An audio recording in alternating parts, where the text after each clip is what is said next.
नमस्कार। पंचायती राज अधिनियम के इस अगले सीरीज में आपका स्वागत है।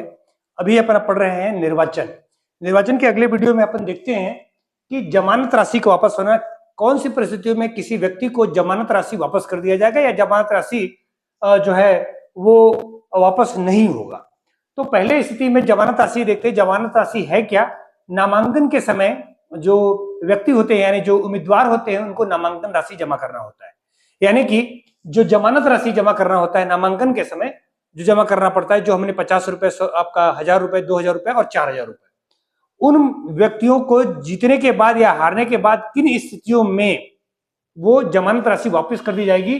तो पहला ध्यान रखना है कि वैध जो मत पड़े हुए हैं उनके 1/6 मत अगर प्राप्त हो जाते हैं, ऐसी स्थिति में उसका जमानत राशि क्या कर दिया जाएगा? जब्त कर दिया जाएगा।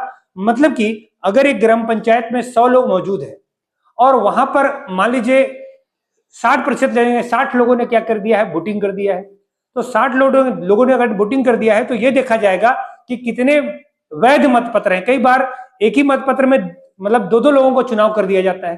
तो ऐसी स्थिति में कौन वैध होगा और कौन अवैध होगा? तो अगर वैध मत पड़ा हुआ है तो जितने भी वैध मत होंगे उनके 1/6 मत अगर कोई किसी व्यक्ति को प्राप्त हो जाता है तो उसकी जमानत राशि वापस कर दी जाती है। दूसरा, उम्मीदवार का नाम अगर निर्वाचन सूची में न हो, यानी गलती से ऐसे हो गया है कि उसका नाम ही नहीं छपा है निर्वाचन सूची में, तो ऐसी स्थिति में उसका जमानत राशि क्या कर दिया जाएगा? वापस कर दिया जाएगा। तीसरा, मतदान के पूर्व अगर उम्मीदवार की क्या हो जाए? मृत्यु हो जाए, यानी वो अब चुनाव में रहा ही नहीं क्योंकि अब तो उसकी मृत्यु हो चुकी है, तो ऐसे कंडीशन पे भी उसके परिवार वालों को जमानत राशि क्या कर दी जाएगी? वापस कर दी जाएगी। दूसरा, जमानत राशि का वापस नहीं किया जाना। कौन से कंडीशन में जमानत राशि वापस नहीं की जाएगी? तो अगर 1/6 वैध मत उनको प्राप्त नहीं हुए अगर उम्मीदवार को, तो जमानत राशि वापस नहीं की जाएगी, यानी जमानत जब्त कर ली जाएगी। इसी को ही अपन शब्द इस्तेमाल करते हैं कि उसकी जमानत जब्त हो गई, यानी बुरी तरीके से हार गया हो, कि 1/6 मत भी उसको प्राप्त नहीं हो पाए। दूसरा, विजय के बाद 6 माह तक दावा नहीं करने पर, मतलब अगर जमानत राशि तब भी जब्त कर ली जाती है, कोई विजित व्यक्ति है तब भी जमानत राशि जब्त की जा सकती है। कब? जब विजय हो जाने के बाद खुशी के मारे वो 6 महीने तक पैसा दावा ही नहीं कर पाता है कि मुझे पैसा वापस चाहिए। ऐसे कंडीशन में 6 महीने के बाद वो पैसे का दावेदार नहीं रह जाएगा और उसकी जमानत राशि जब्त कर दी जाएगी। फिर कई बार हमारे दिमाग में सवाल उठता है कि क्या एक ही स्तर पर दो अलग अलग पदों पर चुनाव लड़ सकते हैं? क्या अलग कौन कौन से पद, क्या पंच का और सरपंच का एक साथ चुनाव लड़ सकते हैं? क्या जनपद सदस्य का एक साथ चुनाव लड़ते हैं? तो वो सारा कंफ्यूजन आज दूर हो जाएगा। पहला, एक ही स्तर के 2 पदों के लिए चुनाव के लिए एक ही स्तर, यानी ग्राम पंचायत स्तर पर अगर मान लें या जनपद पंचायत के स्तर पर मान लें या जिला पंचायत के स्तर पर मान लें, तो ग्राम पंचायत स्तर में एक ही व्यक्ति अलग अलग पद के लिए लड़ रहा है, यानी ये एक ही व्यक्ति पंच के लिए भी चुनाव लड़ रहा है और सरपंच के लिए चुनाव लड़ रहा है। तो ऐसे कंडीशन में किसकी जमानत राशि देनी होगी? तो ऐसी स्थिति में जमानत राशि किसकी देने वाली? जिसका वो क्या कर रहा है, जो सबसे बड़ा वाला पद होगा उसके लिए उसको जमानत राशि जमा करना पड़ेगा।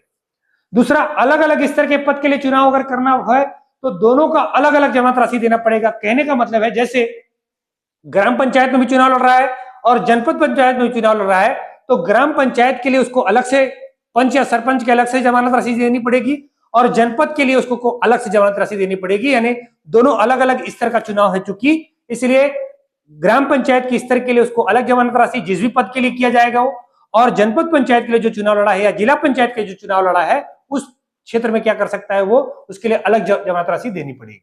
तो एक ही स्तर के 2 पदों में अगर चुनाव करना है तो जो सबसे बड़ा वाला पद है, यानी सरपंच और पंच दोनों का चुनाव लड़ता है, तो सरपंच की जमानत राशि उसको देनी पड़ेगी, पंच की जमानत राशि देने की आवश्यकता नहीं है।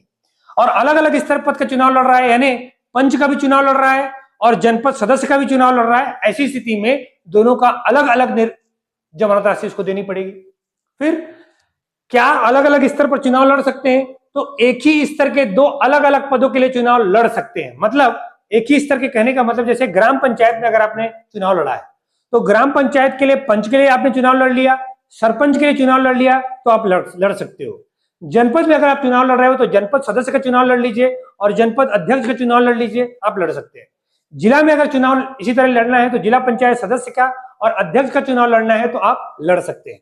मगर तो एक ही स्तर में अगर आपको चुनाव क्या करना है, अलग अलग पद के लिए चुनाव लड़ना है तो आप लड़ सकते हैं। एक ही स्तर के 2 समान पदों के लिए चुनाव नहीं लड़ सकते। मतलब दो एक ही ग्राम पंचायत से दो पंच का चुनाव नहीं लड़ सकते हैं, दो जो है जनपद सदस्य का चुनाव नहीं लड़ सकते हैं, दो जगह से जो है आप क्या नहीं कर सकते, जिला पंचायत के चुनाव नहीं लड़ सकते हैं। जबकि विधायक और जो सांसद है वो चुनाव लड़ सकते हैं 2 स्थानों पर।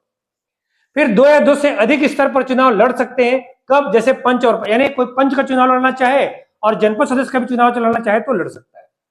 जीतने में 11 दिन के, अगर मान लीजिए चुनाव हुआ और चुनाव जो है दोनों पद जीत लिया गया, यानी किसी व्यक्ति ने पंच का भी चुनाव लड़ा और जनपद सदस्य का भी चुनाव लड़ा, ऐसे दोनों स्थिति में दोनों चुनाव उसने जीत लिए, तो कौन सा पद रहेगा और कौन सा पद जाएगा, ये पहले जीतने के 11 दिन के भीतर उनको क्या देना पड़ेगा, सूचना देना पड़ेगा कि वो कौन से पद को धारण रखना चाहते हैं। या तो पंच का पद धारण कर ले, दोनों में से कोई एक ही पद धारण करना है, या तो पंच का धारण कर ले या तो जनपद सदस्य का पद धारण कर ले, जो भी चुनाव होता है, जो जिन पदों में जीतते हैं। अगर सूचना नहीं दिया गया तो जिस स्तर में पहली बैठक में वो शामिल होगा उसी का सदस्य मान लिया जाएगा। यानी पहली बैठक जो आयोजित की जाएगी, अगर उसने सूचना नहीं दी, 11 दिन के अंदर सूचना नहीं दिया है, लेकिन अगर 11 दिन के अंदर बैठक हो जाती है तो जिस बैठक में पहले बार वो शामिल हो जाता है उस बैठक का सदस्य मान लिया जाएगा।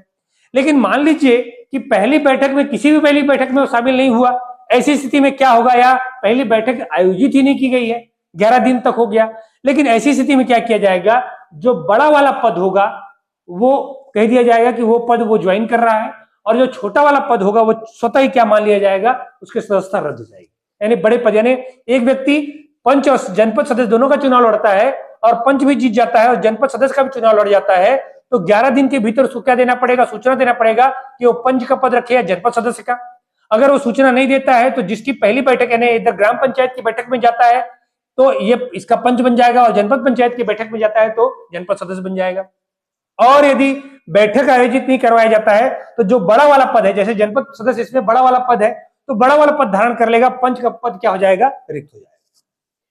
फिर नामांकन का रिजेक्ट होना, यानी नामांकन कभी कभी रिजेक्ट भी हो जाता है। ये कैसी कंडीशन में नामांकन रिजेक्ट हो जाते हैं? एक तो पहला जो हमने देखा, नामांकन का जो प्रारूप है वो परिशिष्ट 4 में दिया गया है, क ख ग घ में।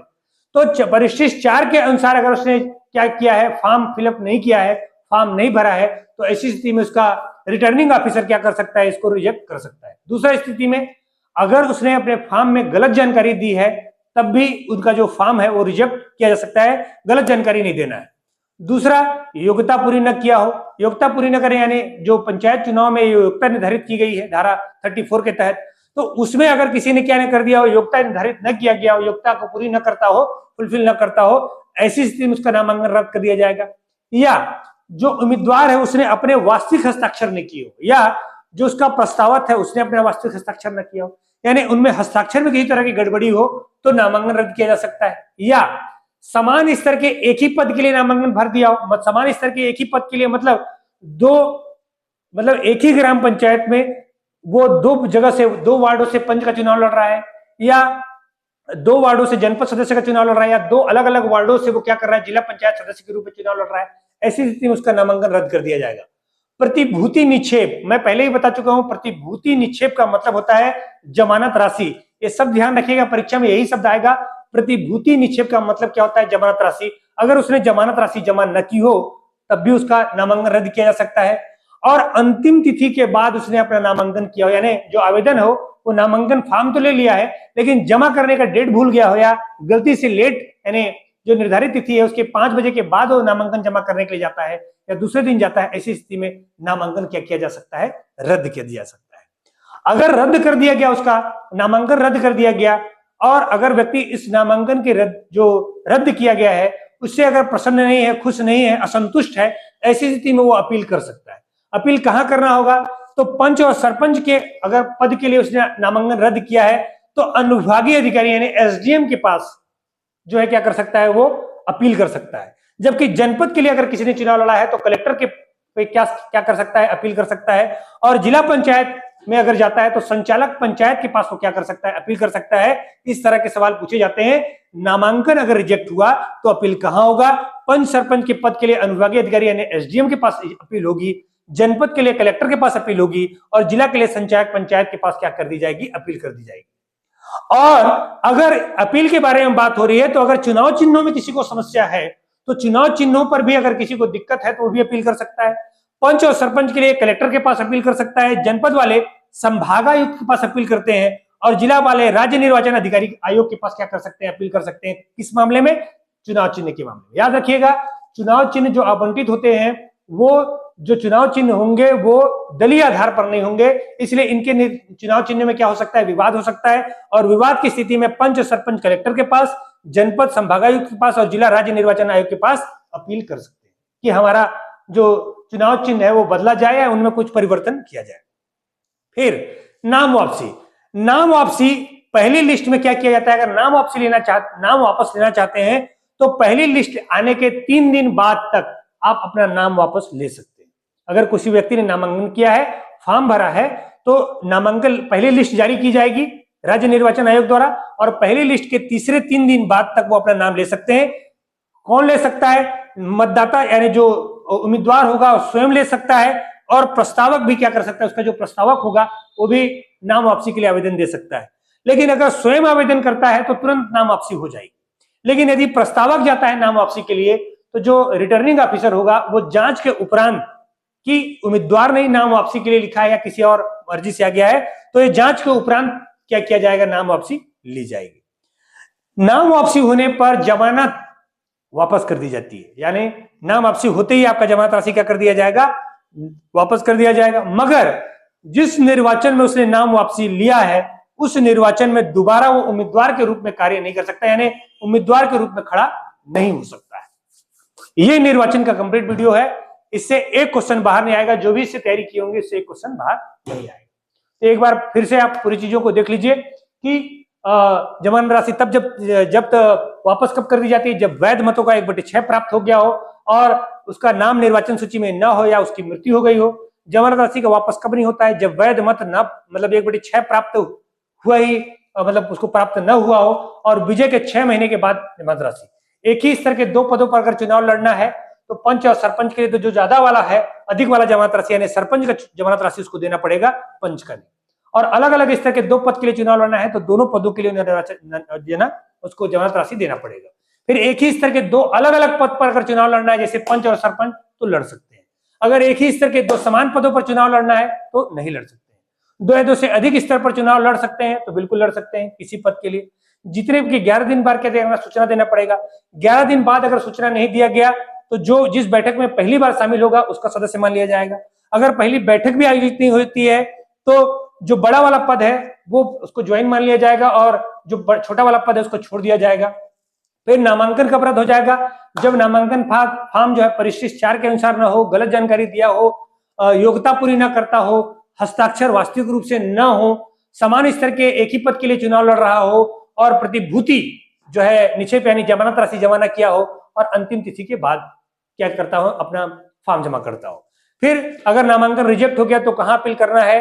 पंच और सरपंच के लिए एसडीएम के पास, आपका जनपद के लिए कलेक्टर के पास और जिला के लिए संचालक पंचायत के पास। जबकि चुनाव चिन्ह में अगर कोई दिक्कत होता है तो पंच सरपंच कलेक्टर के पास अपील कर सकते हैं, जनपद वाले संभाग आयुक्त के पास और जिला वाले राज्य निर्वाचन आयोग के पास अपील कर सकते हैं।